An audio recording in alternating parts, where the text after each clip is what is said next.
Je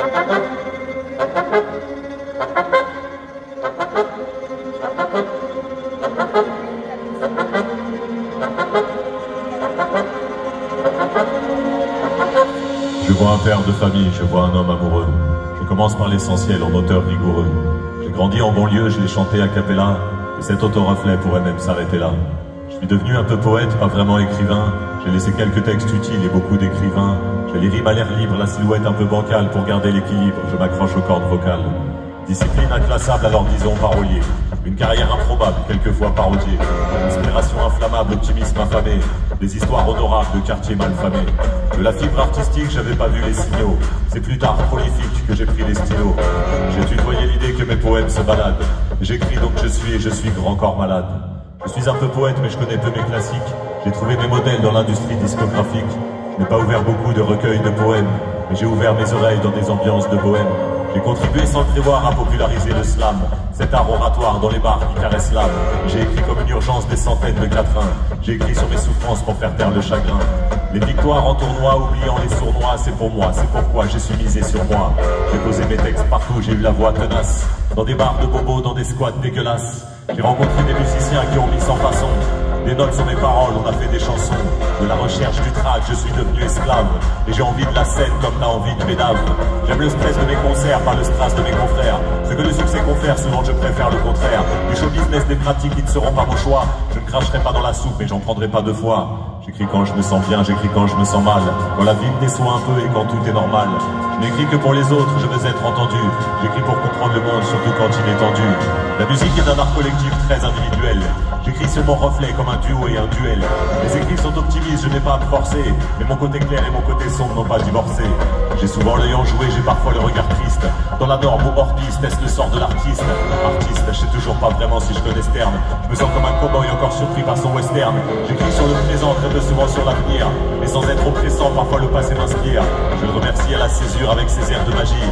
Je fais rimer mon présent avec ma nostalgie. J'écris des vers joyeux et des rimes déprimantes. J'ai vidé tant de stylos et de cartouches d'imprimante. J'ai quelques cheveux couleur centre, mais l'inspi incandescente malgré les rides sur mon front. J'ai la plume adolescente. J'écris dans mon téléphone des poèmes en chorale, dans des cahiers, des carnets, et puis j'écris à l'oral. J'ai écrit moins que certains, mais bien plus que la moyenne. Mais j'espère garder ce rythme quand ma plume sera la doyenne. J'écris sur des sentiments et des pensées intimes. J'écris sur la société quand ça me semble légitime. Sur notre France parfois fatiguée et cernée. Quand le pouvoir se fout des gens, mon encre est concernée. J'écris aussi sur l'enthousiasme et le beau potentiel. Sur les lumières du ciel, les valeurs essentielles. Je suis curieux, j'aime les gens, je vois le verre à moitié plein. Ce n'est pas une légende, je vois le rêve à portée de main. De ma vie en banlieue, j'ai gardé une santé éthique. De ma vie sportive, j'ai gardé l'esprit d'équipe. J'ai quelques existences dont chaque jour je me rappelle. De ma vie d'imprudence, j'ai gardé des séquelles. À l'époque, par pudeur ou pour pas croire au désespoir, j'ai géré ma tristesse et pleuré loin des regards. Je crois que je ne pouvais pas ajouter du drame au drame. Là, je suis pas insensible, j'ai épuisé mon quota d'armes. Dans cette vie, je suis venu, j'ai perdu, j'ai battu.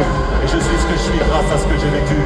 Je compense mentalement les absences musculaires. Je remercie totalement les quartiers populaires. J'ai côtoyé les pauvres et les bobos, les blindés, les sourires déglingués, les saluts distingués. Je préfère les écorchés, les rebelles, les bizarres. Je peux vivre sans ma banlieue mais pas sans mes banlieusards. C'est avec eux que j'ai gaulerie, réfléchi et grandi. Je me sens plus assagi, je suis pas non plus Gandhi. Mais j'observe autour souvent le silence comme armure. Et je prends tellement de recul que j'ai souvent le dos contre le mur. De ma jeunesse mouvementée, j'ai gardé l'art de la vanne. J'essaie souvent de me retenir car tout le monde n'est pas fan. J'ai sûrement un peu mûri mais pour dire la vérité, j'ai toujours un petit problème avec trop d'autorité. J'ai tellement de projets que j'aurais pas assez d'une vie. Faudrait me réincarner pour combler toutes mes envies. Je veux aller visiter l'autre côté de l'arc-en-ciel. Mais en même temps je veux me faire chier car l'ennui porte conseil. J'ai 20 ans dans ma tête, 120 ans dans mon corps. Et les deux heureusement se mettent souvent d'accord. Pour ouvrir les yeux, les oreilles et les mains. Trouver un rythme commun et tracer mon chemin. Mais je garde les yeux d'enfant face à tout ce qui m'arrive. Et pour garder cette chance, je m'applique et m'active. Un privilège énorme, sans que la lumière déforme. Je sens dans chaque hormone, j'ai un métier en ordre. Et même au zénith, je ferai pas le fanfaron. Tu l'as compris, mon vrai premier métier c'est daron. Mes deux filles c'est ma femme, c'est ma première passion. Les voir rire à mes balles, c'est la plus belle ovation. Je vois un père de famille, je vois un homme amoureux. Je